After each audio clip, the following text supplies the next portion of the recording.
We lived for 7 months in a house that, looking back now, should have given us signs from day one. But you know how it is. Cheap rent, near campus. Everyone assuming it was just another student house. Spoiler, it wasn't. It was an old house. Ugly actually.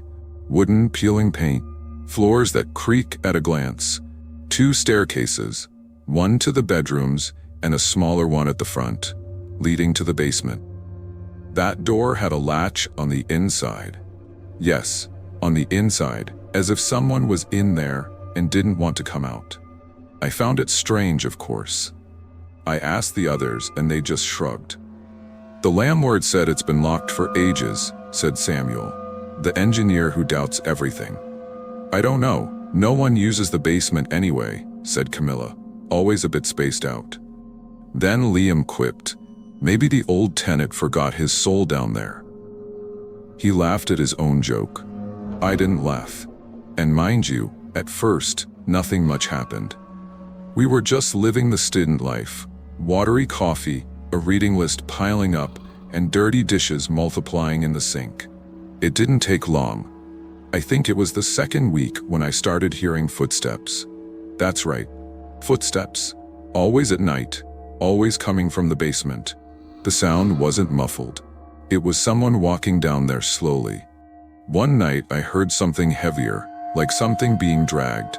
I froze, standing in bed, counting the seconds between noises. The next day I checked if anyone else heard it. Camilla just said, sometimes it seems like someone's down there, right? Then went back to her cereal. Samuel said the house was old, everything makes noise. And Liam? He laughed. You're going crazy, Nathan. That's just your sleep talking. The breaking point came when the landlord texted out of the blue. He said someone needed to go into the basement and grab a blue metal box behind a shelf near the back wall. No one volunteered, so I went. I opened the door and the smell hit me. A mix of mold, dampness, and I swear, rotten. Like meat left out in the open. Worse, the light down there was already on. Nobody had ever turned it on. Nobody even knew if it worked. I descended slowly. The wooden banister on the stairs was cold, almost wet. The air down there felt heavier. I could feel my heartbeat echoing against the walls. The light made shadows dance on the back wall. The box was there, but so was more. A stained mattress, a bunched-up blanket, cigarette butts, a half-full water bottle, some open canned food, and a radio, off, but with fingerprint smudges like someone had used it recently. I bolted out in a panic, barely made it up the stairs, slammed the door, and latched it. When I told the others, the mood shifted. Nobody joked, not even Liam. We called the landlord immediately. He showed up a few hours later, looking suspicious. When we told him what was in the basement, he just said, "Ah, that must be Keller." I let him stay down there a few days, just until he sorted some things. His voice was flat. He didn't explain what those things were. We pressed him. Why didn't he tell us? Why hide someone in the basement? He dodged our gaze. He said it was temporary, that it wasn't dangerous. But something in the way he avoided looking at us made everything worse. The next morning, everything was gone. Mattress, blanket, food, all of it. The basement light was off again. But that same night I woke to a noise, and it didn't come from downstairs. It was on the stairs leading to our floor. I got up immediately. I locked my bedroom door, turned off the lights, and stood listening for footsteps. They returned, slow, dragging, until they stopped right outside my door. The doorknob turned, slowly. I held my breath. It kept turning, very slowly. Then all went silent for about 5 seconds. And then came the strangest sound of the night, a long exhale, a sigh. The footsteps went back down the stairs. And only when I heard the basement door creak did I realize, whoever it was went upstairs to my room and back down again, without being seen, without a trace. The next morning, I got everyone together. I showed them the scratch on my door. The marks looked like someone used a screwdriver. Camila went white.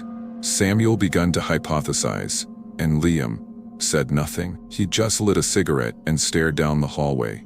We installed stronger locks on the bedrooms.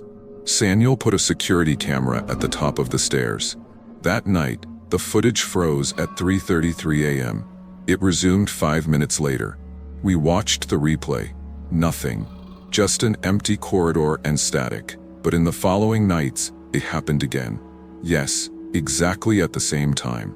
And the system showed no malfunction. We were terrified. The vibe became heavy. Camila started sleeping in the living room. Sofa pushed against the wall. I kept hearing footsteps every night. But they weren't just coming from downstairs. They were moving throughout the house. Like someone knew every floorboard and every creak. Days later, Camila had a breakdown. She woke screaming, saying someone was in her room, sitting in the chair by the window. A thin man with his head lowered. She said she tried to scream, but couldn't make a sound. When she could move, he was gone. That day, Samuel went into the basement by himself. He didn't mention it. When he came back, his face was pale. He said he'd found a space behind the shelf, a hole in the concrete, like someone had dug it. We pushed the shelf aside together and saw. Behind it was a hole, part tunnel, part pit. The smell was nauseating. Wet earth, sweat, something gooey clinging to the nose. The entrance was narrow, crawl-like. And the strangest part, it led straight to the neighbor's backyard.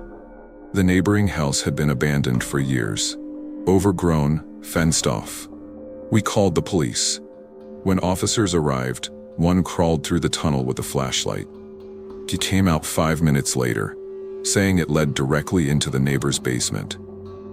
It was empty inside, but they found food scraps, torn bags, a blanket, and a burned-out candle. As if someone had been sneaking between the two houses. The question remained, since when? No one was arrested. The landlord never reappeared. He sent a brief message saying he wasn't in town anymore.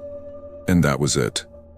The police said they'd investigate, but honestly, we never heard anything again. And the strangest part? No one knew who Keller was. Not even the neighbors. One by one, we all left. Samuel moved out first. Camila slipped away without saying goodbye. Liam tried to tough it out, but 1 week later packed his bags and vanished. After everyone left, I stayed a few more days. I don't know why. Part stubbornness, part sick curiosity. I spent hours digging through boxes, old drawers, even the backs of cabinets. That's when I found a folded piece of paper behind the fridge. A handwritten note with just the word 33 and symbols I'd never seen. A crooked cross and a circle with a slash through it. I kept the note.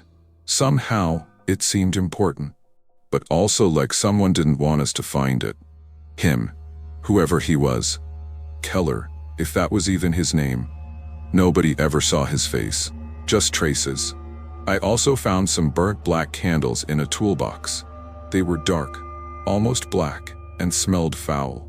There were melted wax stains on the basement floor, right near the tunnel's entrance. I hadn't noticed before. Or I didn't want to. I locked the door and left in a rush. But during one of my last visits, I noticed something else. Near the stairwell's floor where light hit the concrete, someone had scrawled in charcoal, "The door opens from inside." I couldn't get that out of my mind. Did it explain the inside latch? Was it a clue? A password? A ritual? I don't know. I left the house on an overcast afternoon. I locked everything up, but the door never felt fully closed. And just as I turned the key, my phone buzzed with a strange notification, an alarm I never set. 3:33, displacement completed.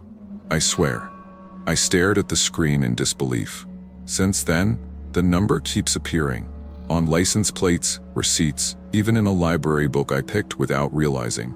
Page 333 marked by an old post-it, and inside, in fine handwriting, "The formless dwells in the space between the blink and the fear." Now I sleep elsewhere, in a place with new doors and silent hallways. But even here, at 3:33 a.m., There's an enigmatic, sepulchral silence. I'm not telling this to scare you. I'm telling you because some things don't stay confined to old houses. Some follow us in silence. They wait. The other day, I found a folded note inside a book that wasn't mine, in shaky handwriting. If you opened this, it's already too late. On the back was that symbol again, the crooked cross inside a slashed circle, and discreetly in the corner, the number 33, like a signature.